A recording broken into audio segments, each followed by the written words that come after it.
Well, a couple of days before it had been raining, steadily raining, I guess about a week. And that's what led up to all of this water coming into the complex. I was at my apartment, which was at Willow River Apartments. I was at my apartment all the way down on the far end.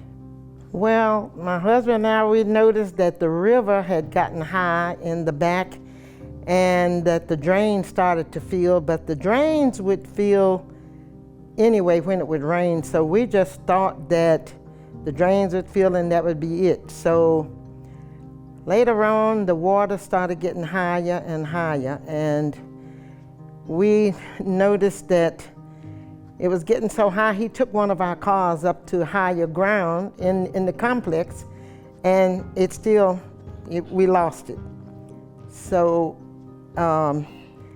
then as it got higher, it covered the cars that was parked in front of the buildings, and one of our neighbors went over. He lived across from us, so he went in his apartment, had to get retrieve something. So we had thought he had drowned because it was a couple of feet from his bottom apartment ceiling.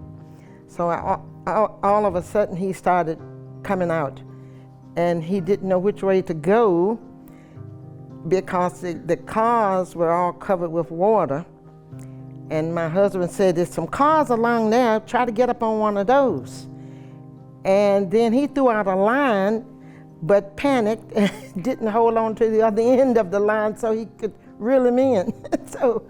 But he finally found the cars, and then he swam on into the building.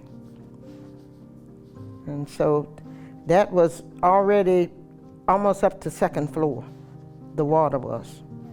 Finally, maintenance, and I don't know whether it was people from the fire department or what, but they came down with the boat.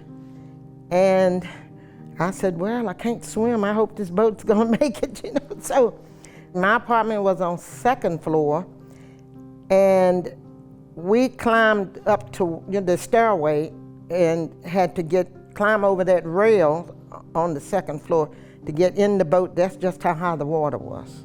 So we climbed over in there, and they took us to higher ground.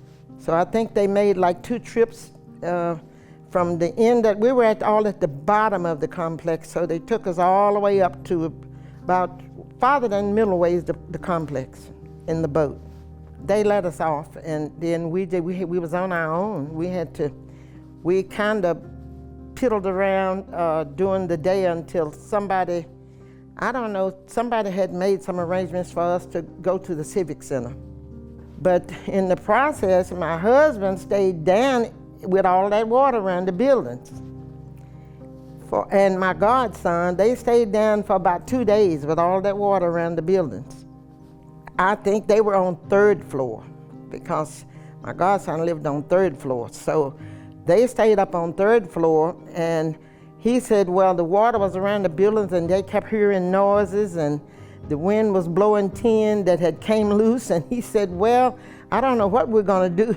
But they offered him to come out on the boat, but he refused. So I guess, he could swim for one thing, so he and my godson, so I guess they figured that if something went wrong, they would try to swim out of there. Well, we went to the Civic Center, and they had all kinds of people helping out, food and stuff like that. And then I think our kids were still at school, so I think the road was blocked. They were up toward where the VA is, and the schools were. So we didn't get them until about 7, 8 o'clock at night at the Civic Center. The teachers came with them. And that was a great thing. They looked out for them. It was just, I don't know what to say about it. I was just kind of upset, and then I was thankful that we had saved our lives. We didn't drown, and then that the maintenance guys did a great job of getting everybody out of the complex. It was a terrifying day.